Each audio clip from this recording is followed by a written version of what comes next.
All right, good morning, everyone, and happy Friday. We're really glad you're here today with us. I deeply appreciate our guest, Suresh Sharma, who's joining us today. We're going to be in webinar format, so if you please introduce yourselves on chat, I'd appreciate it. And just quickly, for those of you who are new to our broadcast here, Purse Power is working to help women use their massive purchasing power to drive positive change. Women make 80% of all purchasing decisions. If women would choose to buy from the companies that actively support them and promote them, and we could create a funding stream for battered women's shelters in the process, we believe that we could shatter glass ceilings and change lives. So that's what we're trying to do with Purse Power. And Suresh, thank you so much for being here today. My pleasure. I appreciate it. I appreciate it. And these calls, just so you know, are to really, we started them when coronavirus first happened. And our intent is to connect people with each other and provide great thinkers and great support to our female entrepreneurs across the country. If I've got any special guests, if I have any shareholders or board members on the call, thanks for being here. Sure appreciate it. And the way the meeting is going to go is I'll introduce Suresh, and please share your comments via chat. When you have questions, please capture them, and we'll have a Q&A midway through the broadcast today. And be sure to be ready to ask those questions when you're asked. Okay, so Suresh founded Open Range Capital Partners in 2018, and he invests and helps create the next generation of innovation hubs.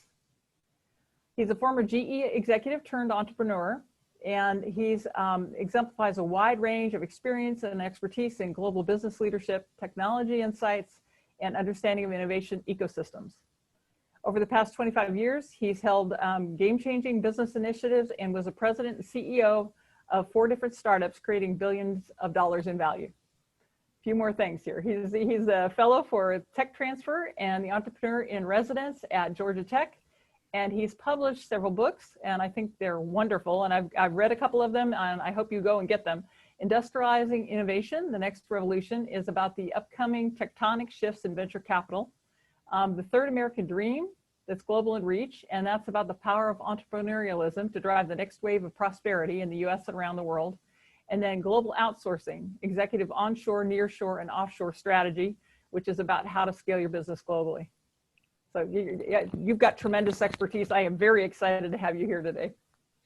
Likewise, Donna. So, absolutely. Appreciate the opportunity to share the life journey and the experiences with you and the audience today. Thank you. Thank you. Okay, to start, everybody wants to find out who you are and what you're all about. So I'd like to find out how you arrived at this place in your life and career. And I'm also interested in knowing about the role that women have played in helping you get where you are today. Yeah, sure. I mean, see, the way I see life is, you are what you are as a byproduct of circumstances. And what you make out of the opportunities that come your way and what you do with them is what makes you. I launched Open Range Capital Partners about 2 years back with this sort of discovery and my own learnings over a long period of time that there is humongous potential in each and every individual. And I think there is a better way to unleash that potential. And that's why I realized that there is a lot of innovators, inventors, entrepreneurs all over mainstream America, heartland of America. And not much attention was being paid to tier 2 cities, tier 3 cities, some of the university towns. Everybody thought that if you have to innovate, you have to go to San Francisco or Boston. And I thought this is probably, there is more we can do about it. And with that as the underlying driver, I founded this investment firm. And that's why we are busy setting up innovation hubs all over. The good news is it has also resulted into some of the activities happening in many other parts of the world too. We have recent current inquiries which we are working on from Singapore, at the same time, Middle East, Dubai, for example, Kuala Lumpur. And obviously, there are innovative people everywhere. I think entrepreneurship in many ways is universal. And we have the potential, and how can we unleash that is the objective. That's what drives me. That's my passion. Every day is like a new day, full of energy. You work on it. But at the same time, starting out my journey, I mean, I was born in India. roots were really modest. I mean, if I look back, I think we used to probably tell a lie at that time that we belonged to like lower middle class, but I think it was probably more like poverty. You know, we were like four brothers, two sisters. My dad was in railroad. Imagine, I mean, his at that time his salary was more like $4 or $6 a month, not a day, month. So we lived in one room, grew up that way, pretty much. And you know, he would tell us. He said, "Look, son, if you are not a doctor or an engineer or a police officer or a judge, you are nothing. You will starve." And so I don't know whether it was out of the fear or good luck. I think God was kind. So we worked hard and we did well in education. And I got National Merit Scholarship, did my engineering 5 years at that time. And I wanted to work on high tech, honestly, actually, at that time. And as the luck would have it, talking about journey, there was not much of high tech happening in India at that time. And my background was aerospace, aeronautical, and not much of industry was there except one odd public sector undertaking. So I thought the best opportunity to work for high tech in technology and aviation would be to join naval aviation. So I went to Naval Academy, and my first several years of my career was as a naval aviation officer.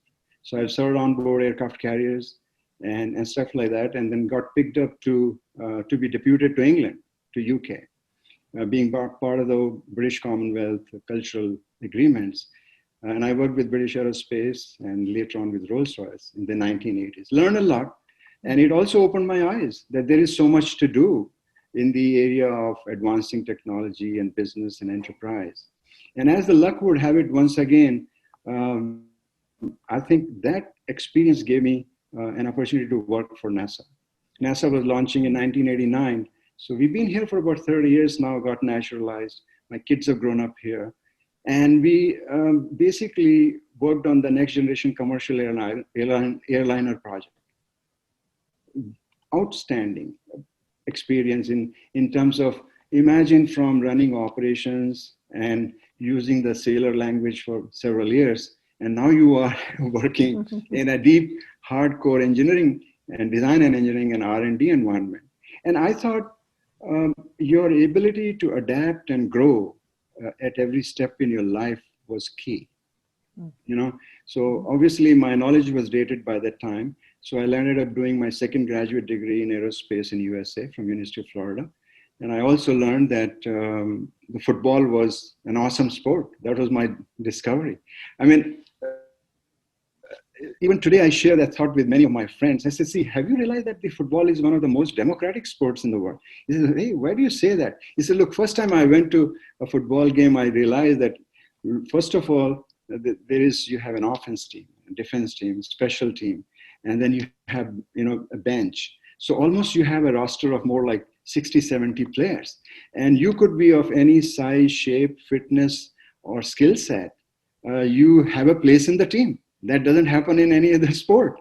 So I said, "Look, I looked at football from a different angle because I played soccer while I was in India, played till academy days. I used to enjoy rugby.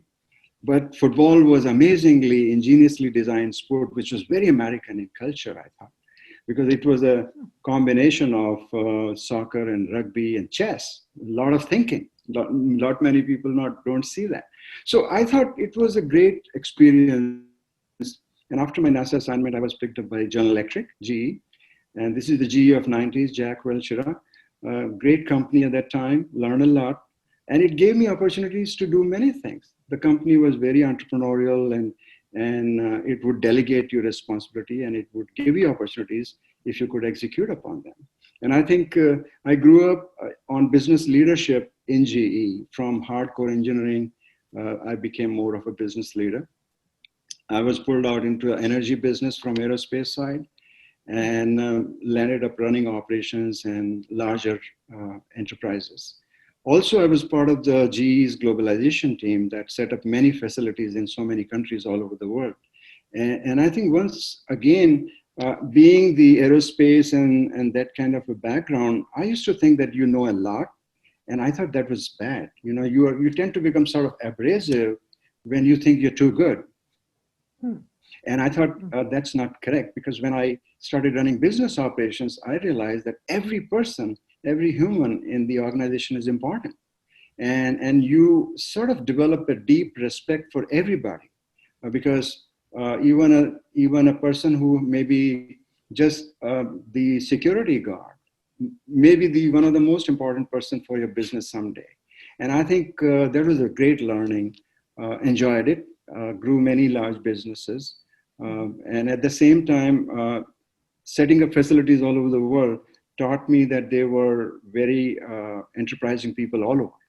What they lacked was the right kind of system and ecosystem that would help them deliver the things that we wanted them to deliver. So we learned that. And this was also the time, like early 2000s, I would share with the group here. I realized that there is so much more in life to do rather than just a corporate job. So I decided on my own, honestly. And one of the motivators was my wife, who said, Suresh, I think you should be running your own business. And so I stepped out and became an entrepreneur. A lot of my friends and colleagues told me, you're crazy. You don't become an entrepreneur at the age of late 40s. Entrepreneurship is for people who are in 20 something. And I felt, no, that is not the right thing. I think entrepreneurship is age independent. You could, if you think there is something in you that you would like to unleash, you could do it at any stage of life. Today, I genuinely believe in that. I landed up doing 4 startups. And this is the time when some of my inventors in the startups came from the middle of nowhere. One of our inventors was from a small town in Maine where there was not even a signal, cell phone signal, And this started telling me that actually there is so much of potential lying in the mainstream America, heartland of America, among men, women, young or aging, doesn't matter. And I thought, my God, this is what we should do. Because when you help grow a business, you unleash their potential on one hand. That's very satisfying. But at the same time, there is economic growth.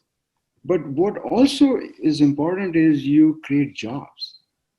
See, when you grow a small business, make it even reasonably big, you probably create hundreds of more jobs than what you would probably do if you were in a large corporation and you created $1 billion operation.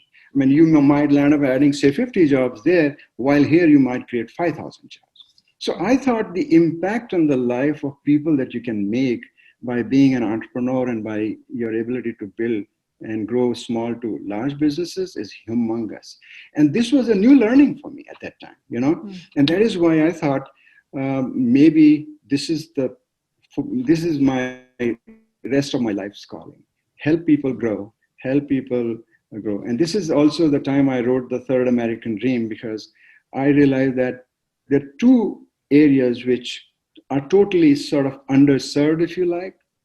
Like one is the next generation, the millennials. They needed help because most of the millennials were not really sharing the dream that I grew up with. When I came to this country, the American dream was, hey, you should have a good, steady corporate job and you should have a suburban home. But the millennials were not thinking like that. They wanted to do things on their own and probably something more. They wanted to build their own businesses. I mean, today, 20% of college-going graduates would like to start their own company. While in the last century, it was only 1%. And that 1% created our leadership in the industrial world. Imagine what this would create. I mean, we already have more billionaires created in the 21st century in the first 20 years than what we did in the whole of the last century. So it has huge potential.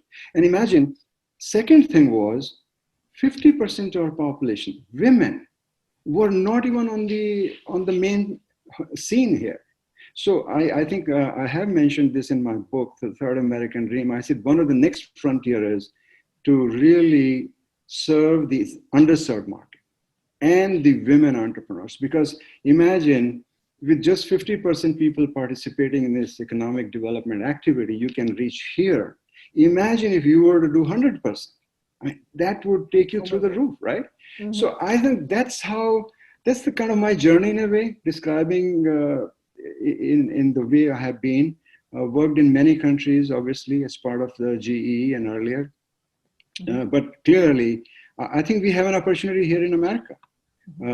I see we have one of the best infrastructure because we do have a large educational infrastructure at the university level.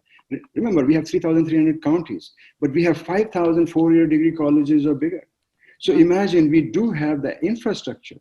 What we can do is use this, leverage it, and then transform that into a lot more of innovative products for the larger societal goal. And that's why the sort of is the vision for future entrepreneurship in my view. You know, serving the underserved markets, tier 2, tier 3 cities, the next generation, the women. And I think that's what we are focusing on. And that's what excites me. So I hope Very that. good. Answer the question. Absolutely. Well, the other thing about women, I loved your quote about entrepreneurialism being the way for women to gain equality. Oh, no doubt about it. Yeah, Absolutely. I mean, see, the thing is, this is how I look at it. I mean, I've studied very thoroughly the evolution of women, empowerment of women, and the entrepreneurial potential of women for a long, long time. Right from the roaring 20s to Second World War, how women made aircraft and ships in the factories. And then there was, then after the World War II, we kind of had a gap, and then we had the equal opportunity rights come in. And then how we have evolved from mandated a number of women to be hired to their role in supporting roles like more of administrative staff in the beginning, and then in the soft skill sets like marketing and sales. And then later on, as they started playing more and more mainstream roles. So I've kind of studied that a lot. What I found was that instead of looking for equality through regulatory framework or by asking or requesting for it, when you have a woman entrepreneur who builds a business, and trust me, when you write a payroll, when you write a paycheck for say 3 other men, you can stop asking for equality. You know, literally. Right, yeah. Because I think that speaks for itself, because you are not only adding value, but you are also demonstrating. So I think entrepreneurship offers, and especially in today's times, I think entrepreneurship offers such a huge transformational opportunity for women, in my view, that it would be a game changer. And I think I can see that happening. This is right now, as best as I can say, is like a educated conjecture. You know, this is the direction where it is heading, because all the usual and the traditional differentiators which gave men that advantage, whether it was in terms of your ability to put food on the table, having economic earning ability, or for that matter, even physical strength, those differentiators are no more really valid. Because you can earn and bring a same economic growth yourself. So all those underlying inequality parameters, variables that were existing for so long, are more or less gone. So if you start your own business, let it be anything. If you feel passionate about something, I think that is like almost by default an equalizer, So that's how I see it. I think it's just very powerful. I mean, I'm part of setting up an innovation hub on the campus at Georgia Tech here, and I talk to so many young students, and I encourage them. I said, look, if you really want to, don't ask anything that you give me equality. You don't have to ask for anything. I said, all you need is simple. Today, a large number of ventures can be done with digital skills. So I said, girls, go learn coding, because that is the skill that you should have today in today's world, which is very much like in the earlier days. Men would have vocational skills, right? They would be sheet metal benders, welders, or they would be machinists or coppersmith or something, right? So those were the skills that enabled them to make products. And as a result of that, they were always wage earners. Well, today you can have that skill. You don't have to go through the physical strength-based vocational skills unless you want to.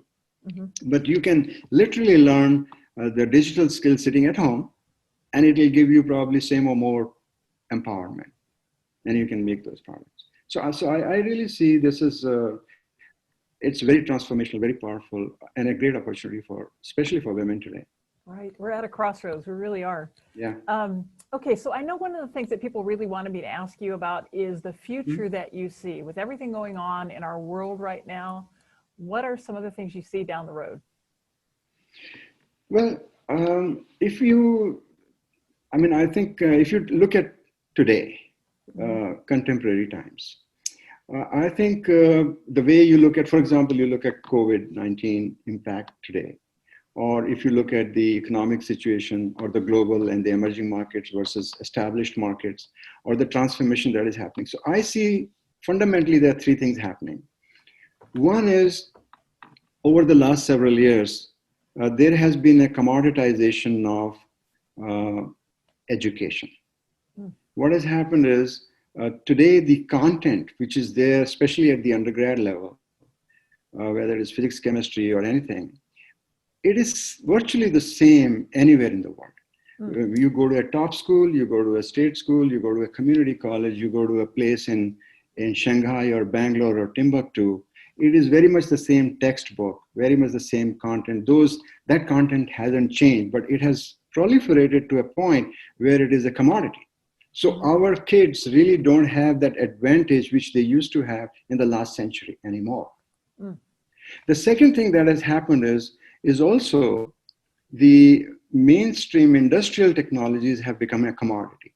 Today, anybody can make a bridge, a tall building, they can make roads, they can grow, they can create infrastructure that we sort of prided ourselves, were able to do it. We built the metro in New York City in 1925, but today there are like 50 cities who have it, right? There are 200 countries that can build cars. There are 20 countries that can build airplanes today. 7 countries can build jet engines today, right? So that proliferation has taken the advantages that traditional manufacturing and our ability to make products had is gone too. So those two things are a sort of a common denominator globally, if you like. However, what is remaining is our ability to solve problems creatively and innovative way. That is still with us. That I don't see, at least my personal observation is, I see very limited in other countries. Now, be it Singapore, China, India, and even to some extent Europe, because what has happened is those societies and civilizations are a lot more mature, established, and the incentives and the motivations to solve problems is different. So while we continue to solve problems in different way, and I see a lot more innovative solutions coming out of America all the time, and that is our competitive advantage. So if that is the competitive advantage, and if you superimpose that advantage with today's 2020 issues, for example, Corona impact, I think it is, I know on one hand it is unfortunate, we lost a ton of lives. It should not have happened in this way, because I think there are better ways to handle crisis. But that besides the point. Every disaster or a crisis, in my view, opens opportunities for major new initiatives. It has happened every time in the history that any major thing led to a new frontier, if you want to use it. So what does that mean? Well, come to think of it, I feel it has opened our eyes in terms of our dependence on rigid supply chains. So I think you can work on that. So in other words, we need to make sure that we have our self-sufficiency in internal, from feedstock to final product, to raw material, to making the product. That handle on that supply chain we have to have, in spite of the global trade options. I think we should be able to have that. So that is one. And we don't have that today. We are realizing we're still struggling after 8 months to find masks and gloves and stuff like that today. And many other organizations are sort of rationing it or controlling it or paying a higher price, even though the raw cost is very little. So I think that's one thing. I think this is a great opportunity. I think we should become, because see, when the way I look at Donna is this, if you stop making things, then you stop innovating also. So I think it is important for us to continue to make and manufacture, because this is what created this country. Remember, none of the countries have Home Depot or a Lowe's. Why? Because the culture of doing it with your own hands. Because see, when early immigrants came here, they landed on a boat and they had to clear the forest and the wood and fight the elements and the wildlife and everything. Well, they had to build the tools, they had to build the weapons, and they had to defend, and they had to create a living for them. So they're doing the culture of doing by your own hands. And trust me, I mean, I've kind of been to maybe 50 odd places, countries, and seen the people, how they react and work. In that sense, we are different. The ability to, yeah, the ability to, okay, let's get it done, in my first book, in fact, I wrote 2 pages, if I remember, how yes means different in different countries. When you're in an American meeting, the yes means more or less, what, hey, Suresh, we can do it, or no, sorry, we screwed it up, we can't do it, something like that. It's like within first few minutes it'll come out. Well, if you are, I mean, I used to have facilities in like what, 7 or 8 countries, 11, 12 facilities at that time. And you go to England, it is a different English. You go to Sweden, it was a different English. In India, it was different English. And Chinese were different. So yes meant different at different locations. So I think in some sense, we are a lot more doers and hands-on builders, right? So that's one thing. So if we take that and if we combine it with our ability to set up right supply chains and right innovations, I think it would see another wave, literally like a tsunami of economic growth and rise. So that's one. Wow. The second thing which I feel is we need to give opportunities to our underserved market for innovation infrastructure. And this is a very important thought I want to share with the audience today. I think we forget that we were the ones, once we realized that Western Europe was leading the way in industrialization, we went about, in a very systemic way, we went about setting up land grant universities. The Texas A&M and the Florida A&M, agriculture and mechanical. In other words, we realized that we need to learn automation, we learn to make things better, faster in an automated way. And that infrastructure of 80, 90 universities all over USA literally created a generation, a fountainhead of right kind of engineering and technical talent that helped us really grow the 20th century. What happened we led pretty much the world in every way, whether it was telecom and power plants or this or that, or you name it, right? Mm-hmm. And then we ended up creating a physical infrastructure, interstates and everything. So we had that infrastructure. Now that infrastructure has become a common denominator. So where is my advantage in the 21st century, right? Well, my advantage in 21st century, I do inherit that infrastructure, but how can I combine that infrastructure with my people's ability to innovate and build things hands-on, which is in our culture and almost like DNA? How can I combine these two? And this is one of the drivers why I wrote the Third American Dream. He says, hey, you know what? The future dream is about building our own enterprises and building thousands of them, not just 10 of them, and then why can't you create thousands of, why can't my suburban home be the future node for a factory using 3D printers and so on and so forth, and providing goods and products that are very, very compatible with the local preferences and local culture, local raw material. So I can have distributed supply chains. So that's the innovation infrastructure is what we must build. So this is how I see the thing playing out. We don't have to worry about what has gotten commoditized. I think we got to move away from that. We need to solve more difficult problems, and we need to create an infrastructure which will last us for another century at least. And that's the innovation infrastructure. So that's how I say it. That's very good. I love your insight. I mean, I wrote to my friends and colleagues, I just think you're so insightful and so strategic in your view, in that you look at history and the big, big, big picture about where we're going. I think it's very exciting for the US. All right, I wanted to change tracks here. Mm-hmm. So when you look at an enterprise for investment, and I know you're a VC and an investor, What qualities are most important to you, and how do you evaluate them when you're looking at a company? See, though there's a lot of literature on it, there are many things, but I would say I tend to sort of distill things in a lot more simpler way many a times. I would say I would look at three things. And let me come to each one of them in a minute. The founders, the founding team, and then have they found out or established an authentic demand for that product? That's the second. Some people would call it customer discovery, or who's the customer. I mean, I would use the word authentic demand, which I learned over the last 6-7 years. I think I would like to elaborate that a little bit. And the third thing would be, do you have any early adopters? In other words, are you drinking your own Kool-Aid, or is somebody buying that? So just initial hint for that. So these are the three things which I would look at in my preliminary screening for any potential investment. When it comes to founders, there are a few traits which I would share, at least over a period of time, not only from my own experiences, but we did a pretty comprehensive study of almost 3,000 incubators and accelerators in USA, and an additional 1,500 or so in other countries. I mean, in 2017-18, I got invited to speak in so many places in China and other countries too, which were very familiar with me because of my GE days.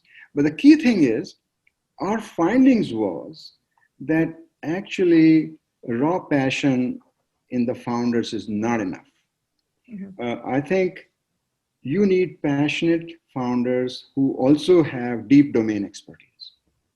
So they should be passionate about building that business in spite of knowing the pain and the nuances that that business is going to have. It should not be like, hey, hand waving and I'll change the world and I will, create $1 billion unicorn and we have a huge market. No, tell me, how would you go about doing it? How much do you really know about that issue? How deep you are in it? Now, what happens is, unfortunately, not one person would typically have that information. So many people will tell, hey, I like a team that is very passionate. I say, yes, I like that too. But I also would like to have a team that is passionate along with deep domain expertise. Now, how does that happen? Well, if one person doesn't have it, then I would suggest the founders to find another colleague or a co-founder, someone who's deep into it. So you have like 2 or 3 kind of a multiple founders. People don't explain why you need multiple founders. The underlying driver for multiple founders is that, are you passionate and are you in it for a cause? Because founders are not to be selected because of your Excel spreadsheet competencies or some other part. Oh, she makes great PowerPoints. That's why she joined me. Or I had a great drink with this guy in the bar and now we are founders. No, those are not the reasons. So you really need to establish, why are they in it together? Because if I'm going to write a check and if that founding team falls apart in 1 year or 2 years time, that's a risk. Risk to the business, risk to investment, risk to everything. So I think we seriously look into the genuineness of the founders. So that's one. The second thing which I especially very carefully look into is are the founders open to learning? See, nobody knows everything in life. And I think, in my view, because the technologies today are rapidly changing and growing, you would probably never know everything. So I think instead of trying to learn with your own experience, which is not bad, I call it this way. Many times I tell this to our mentees. I say, look, smartness in today's world is a given, but smartness is not enough. The reason is, smart people would always learn from their own mistakes and probably not do the same mistake again and again. But at the same time, what is more important is to not only learn from your mistakes, but learn from others' mistakes. Because by learning from others' mistakes, almost demands collaborative working. Then only you will learn from others. Otherwise, you would not even know what they what their lessons were. So to be genuinely collaborative is a competitive advantage, because what it does is you would not learn experientially in a sequential way, which is typically you call linear experience. You would learn in a 360-degree way. Mm-hmm. And that reduces your risk time, that reduces your time to market, and it makes you sort of wiser at a younger age in a way, right? So that's your advantage. So open to learning is very strong strength. Mm-hmm. Knowing everything is probably not as powerful as knowing that, hey, there are others who can help you out very quickly. So I think that is so what we do is I make very comprehensive notes before deciding on investing. And I have a formula called what I call as a say-do ratio, So like, are you telling me the same story every time, or your story is kind of changing? And if it's changing, are you explaining why it is changing, So if you think of it this way, if you did what you said, so doing divided by saying, the ratio is 1. Now, in an ideal world, you would expect it should be 1, but it's never 1, right? So sometimes you did more than what you said. That's okay, that's great. And sometimes you did less than what you said. That's okay too, as long as you have a good reason for it. What is important is hey, have you made your best effort? I mean, in one of my startups, I lost money. But I went back to my investors and told them, I said, look, this is what I'm doing. This is how I'm working. Tell me if you can help me. They saw that Suresh was doing what was best possible in the recession times. Mm-hmm. And some of them came back and they're investing again. Because what matters is not that you all the time created a humongous ROI for them. It is that, hey, you're a good team player, you're a good founder, you're open to learning, you listen, you're not drinking your own Kool-Aid. I think those things are very important. Yeah. And another thing which we see in the founders is what I call as the coachability. Almost 80% of the founding team, they would be literally nodding their head till such time they get your investor check. But once they got the money, they go back to their own mode. So I would it's the immunity to change. So adaptability and alignment with your focus is very important. Mm-hmm. So those are the things that are make or break. That to me, those are easily the biggest pitfalls for success or failure of an enterprise. Fantastic. Wow, that's really, really useful. Do you think women have an advantage here in any way, or are there things that we do that are less successful? See, what I have worked with many really accomplished and powerful women during my GE corporate days and later on as well. Mm-hmm. I feel you are best when you play to your strength. And I think just if women, if you go back to 90s, some of the early managers or rising executives, they used to pretend as if they were wearing pants. And we felt that you don't need that. If you are yourself, and because women have their own way to solve problems. Mm-hmm. If you play to your ways of solving problems, for all you know, you will come up with a different solution. Right. And that may be a better solution. Mm-hmm. And I think, but the good news there would be that you would be genuine, you'll be a true leader, and you'll be honest with your people. So professional integrity will be very high. Mm-hmm. And I think that goes a long way. So I don't know whether better or worse, but I think if you play to your strength, and if you see some gaps, then you bring in another co-founder or another core team member to fill that gap. I think the chances are it'll be a great success, Mm-hmm, mm-hmm. Okay, I want people to start thinking of questions. We'll give you a chance to ask them here in just one second. Is there anything in particular that women do that is hurtful to them when they're pitching to VCs? Because I know that VCs invest a lot less in women-owned businesses, and I don't know if we're doing something that contributes to that or not. And I think that is unfortunate. I agree. Mm-hmm. I think that if you look at statistically, the investment into women-owned enterprises is relatively much less. Yeah. And at the same time, I think to some extent it is, we are going through this transformation at this point. More and more successes will create a tipping point where this would become a mute issue. Mm-hmm. But at the same time, today, when I see women-owned enterprises, I feel they sort of should play to their, see, in an enterprise, think of it this way. This is how at least my mind works.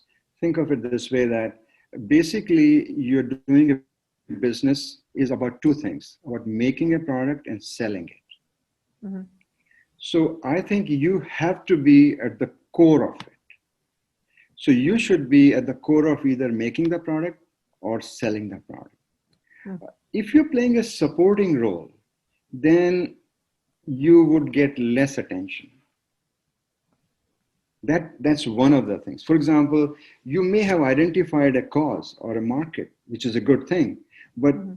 are you at the center stage of building it, building a solution around it? And I think that's what, so putting the team together, bringing all the skill sets are necessary, checking out the market, building prototype or MVP around it, and selling it. So if you're at the center of it and you see, that what I call as the early adopters showing, even if it's a trickle revenue stream, I would be surprised that VCs would not be interested. They would be, Mm-hmm. Mm-hmm. That's one thought that comes to my mind. Okay, very good. All right, I want to give you guys a chance to ask some questions. Please put your questions in either the comment box or in the Q&A box.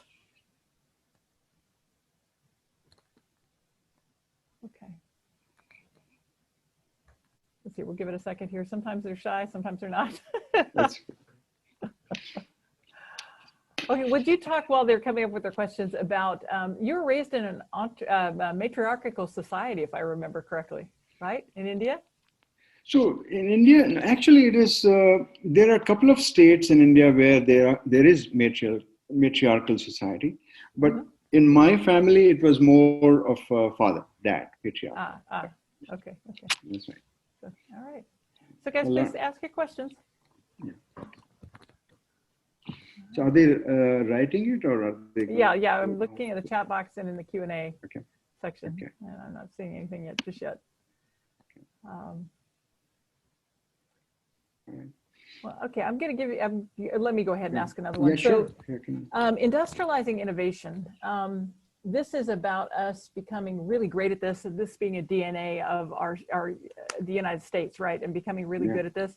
Can you describe a little bit more about what you mean by industrializing innovation? So just like before manufacturing and automation, starting out with Ford, right? That's how really industrialized mass production of products. And before that, it was craftsmanship, right? You had people, artisans, and others who would make products in a smaller batch or a custom product. But when the need is high and the supply is not there, you industrialize it. In innovation today, a venture or your startup doesn't have to be a hit or a miss model. Why is it viewed as such a high risk initiative? The reason you are doing it is because it is a hit or a miss initiative, is because you have not really paid attention to the process of innovation and the process of commercializing innovation. So the findings from studying all these incubators and accelerators, and from your own hands-on experiences of doing your own startups and what we're doing at Georgia Tech now, what we are saying in the book is this, that today, after some 30 years of a large number of starting with .com, I should say, the culture really mushroomed a lot. And today what has happened is you have learned a large number of things, you can avoid those blunders, or you don't have to reinvent that wheel again. In other words, you have all the necessary building blocks, the assembly line for translating that innovation into a commercial enterprise. So if we do that, then all these great ideas which are right now sort of germinating or ready to grow or bubbling up, they will become massive enterprises.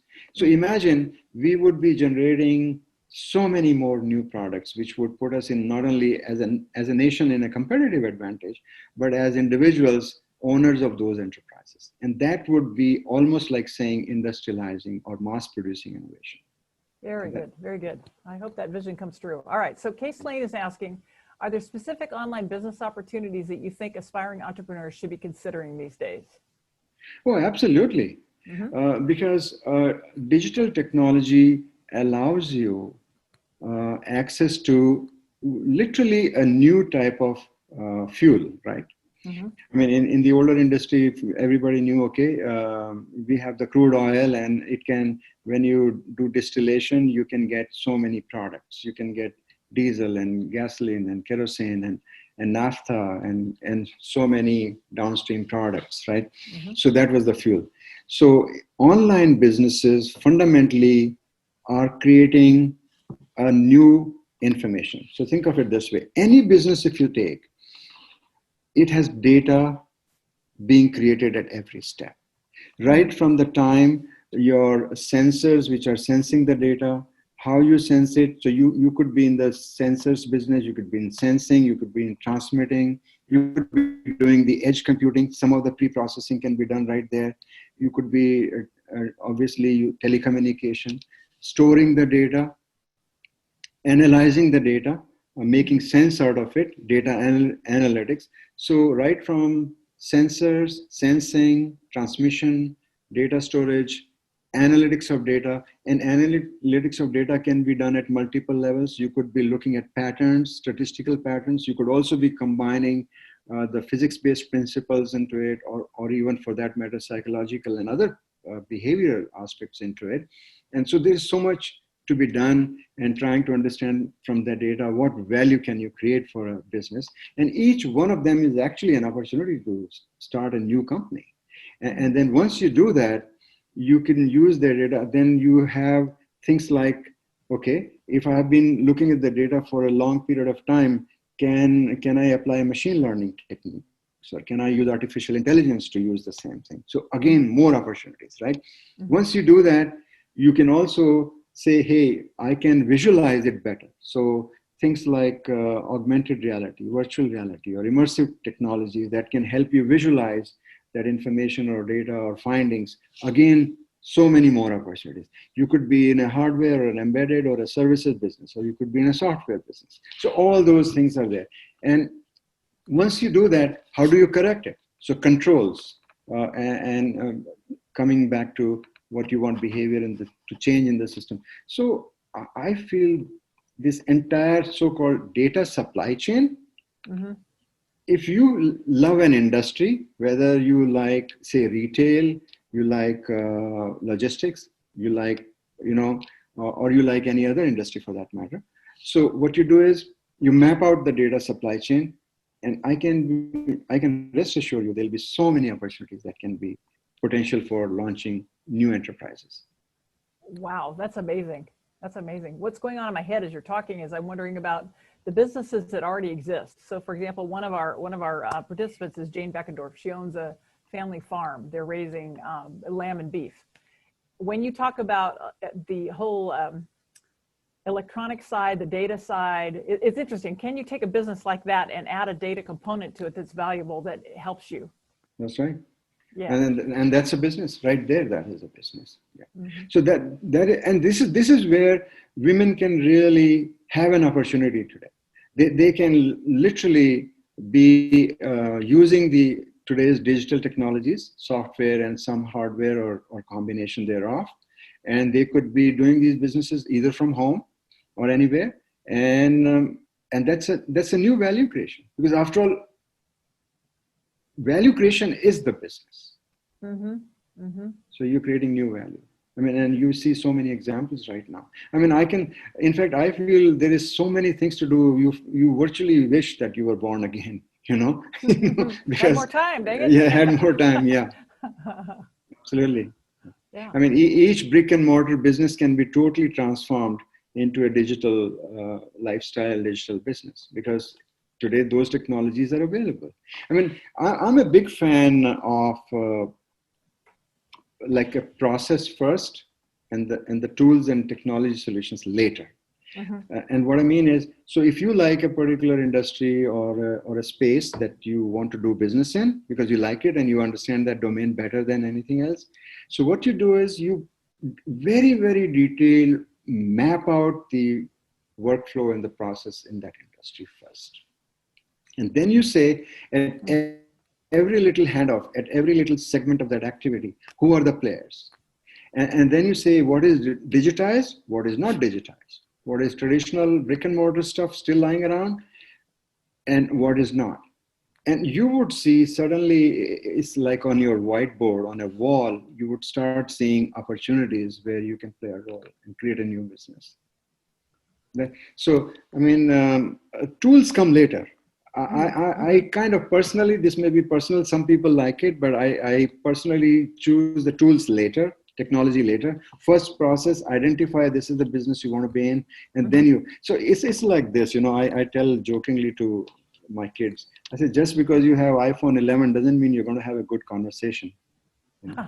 Right, absolutely, right? And they probably won't. Yeah, you need to think about conversation first, and then the tool is the whatever that iPhone is, and you know, as long as the voice is clear and you can hear each other, I think you will have a good conversation. So the tools come later.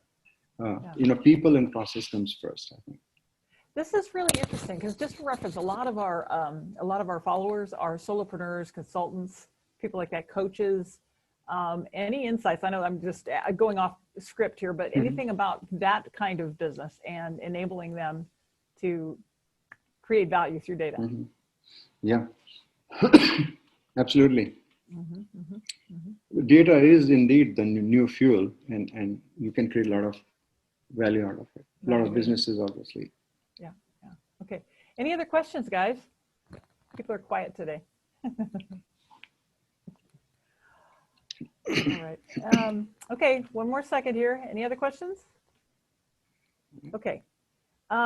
So you've got a ton of experience. You've been highly successful. You've run multiple businesses, made billions of dollars.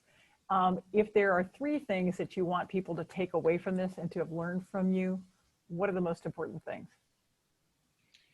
So I mean, I think it is I would say these are very, first of all, I do see these are very transformational times, and I feel very upbeat and positive about these times. I think there is a lot more to be done, a lot more brighter future in a way. So there are 2-3 ways to look at it when you say, what are the top 3 things? At individual level, I think what I like at individual level is it's the pursuit of excellence is the future.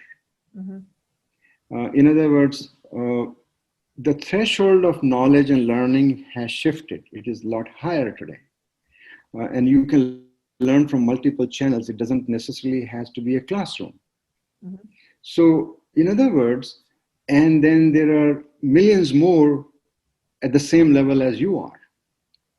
So therefore, if someone was to walk away with one message at an individual level, you should not fear excessive or this flood of knowledge coming your way. You should pursue that journey to excellence by creating a framework of knowledge. I mean, this is how I look at it. Your knowledge is of 2 types, one which is on your fingertips, and the second that you can refer. So I think if you have a framework of understanding, for example, what's happening in digital data supply chains, keep that framework in the back of your mind. Then every time you listen to a news, see where it fits in. And I think very quickly you will realize that it's not that hard to assimilate that knowledge and move up the ladder and the chain faster. And then very soon you will realize that you get it, you understand it. So that is a very important skill, a thing to have it at individual level. The second thing which I would share would be travel. Because the thing is this, America offers us a very vantage point and a vantage situation where you not only get to see a wide variety of people, but you also have an ability to access and see many locations all over the world, a lot more easier than for most people elsewhere. So I think use it to your advantage. That era of 1970s and 80s where, I mean, you didn't know, if you lived in Georgia, you don't know where Alabama is, so you didn't care because the local newspaper was good enough and everything was fine. You didn't need anybody from anything. You had enough resources because fundamentally we were, and we are still, a resource abundant society. So you don't necessarily have a need, that kind of a need like many others have to do that. So I think learning and listening and visiting other locations and places gives that there is a lot more homogenization of people happening all over the world. Yeah. So if that homogenization is happening, you need to see what are the subtle differentiators that you would need to understand to be successful.